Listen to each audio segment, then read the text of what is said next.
السلام علیکم and welcome back to edition Urdu. آج اسٹینڈرڈ 4 کے اردو سبجیکٹ میں 8واں سبق ہے شفیع الدین نیّر، تو اس کی سوال جواب حل کریں گے۔ سوال ہے ایک جملے میں جواب لکھیے۔ پہلا سوال ہے اس میں والد کے انتقال کے وقت نیّر صاحب کی عمر کتنی تھی؟ تو اس کا جواب ہے والد کے انتقال کے وقت نیّر صاحب کی عمر 7 برس کی تھی۔ ٹھیک ہے۔ دوسرا سوال ہے اپنے گزارے کے لیے نیّر صاحب کیا کرتے تھے؟ تو اس کا جواب ہے اپنے گزارے کے لیے نیّر صاحب کچھ مزدوری کر لیتے اور کبھی کبھی اخبار بیچتے اور بچوں کو پڑھاتے تھے۔ نیکسٹ ہے اگر کوئی نیّر صاحب کے ساتھ اچھا سلوک کرتا تو وہ کیا کرتے؟ جواب اگر کوئی نیّر صاحب کے ساتھ اچھا سلوک کرتا تو وہ جگہ جگہ اس کا ذکر کرتے تھے۔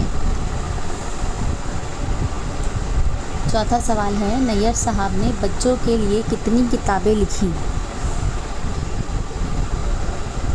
جواب نیّر صاحب نے بچوں کے لیے 70 سے زیادہ کتابیں لکھیں۔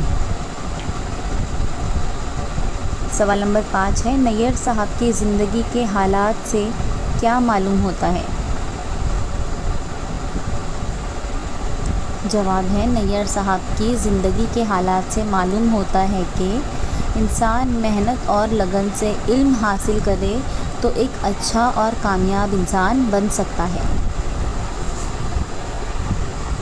چھٹا سوال ہے نیّر صاحب کا انتقال کب اور کہاں ہوا؟ تو جواب ہے نیّر صاحب کا انتقال 30 جنوری 1978 کو دہلی میں ہوا۔ یہ ایک جملے کے سوال جواب ہو گئے۔ اب اس کے بعد ہے مختصر جواب لکھیے۔ نیّر صاحب کی وقت کی پابندی کا واقعہ بیان کیجیے۔ سبق میں ایک واقعہ دیا ہوا ہے، وہی جواب میں آپ کو لکھنا ہے۔ ایک بار نیّر صاحب کو جلسے کی صدارت کے لیے جانا تھا۔ وہ گھر سے وقت پر نکلے، راستے میں ایک صاحب مل گئے اور باتیں کرنے لگے۔ باتوں باتوں میں دیر ہونے لگی، اس لیے نیّر صاحب جلسہ گاہ کی طرف دوڑتے ہوئے گئے۔ مطلب وہ وقت کے اتنے پابند تھے، جب انہیں احساس ہوا کہ میں لیٹ ہو جاؤں گا تو وہ دوڑتے ہوئے جہاں ان کو جانا تھا وہاں گئے، یعنی کہ جلسہ گاہ کی طرف وہ دوڑتے ہوئے گئے۔ ٹھیک ہے۔ اب اگلا ہے سبق کی مدد سے خالی جگہوں کو مناسب الفاظ سے پر کیجیے۔ پہلی خانہ پوری ایک بہت ہی پیاری نظم ڈیش تم نے بھی پڑھی ہے؟ تو اس کا جواب ہے باغ کی سیر۔ دوسری خانہ پوری ہے نیّر ان کا ڈیش تھا؟ تو جواب ہے تخلص۔ تیسری اور آخری خانہ پوری ہے دہلی میں رہ کر نیّر صاحب نے ڈیش بھی سیکھی؟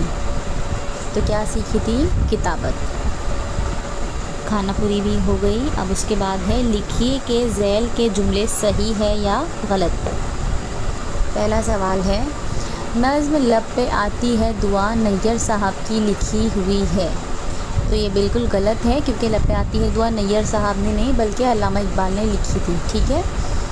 دوسرا ہے نیّر صاحب کا پورا نام محمد شفیع الدین تھا؟ تو یہ صحیح ہے۔ تیسرا ہے امام صاحب نے انہیں علی گڑھ کے ایک اچھے اسکول میں داخل کروا دیا؟ یہ بھی صحیح ہے۔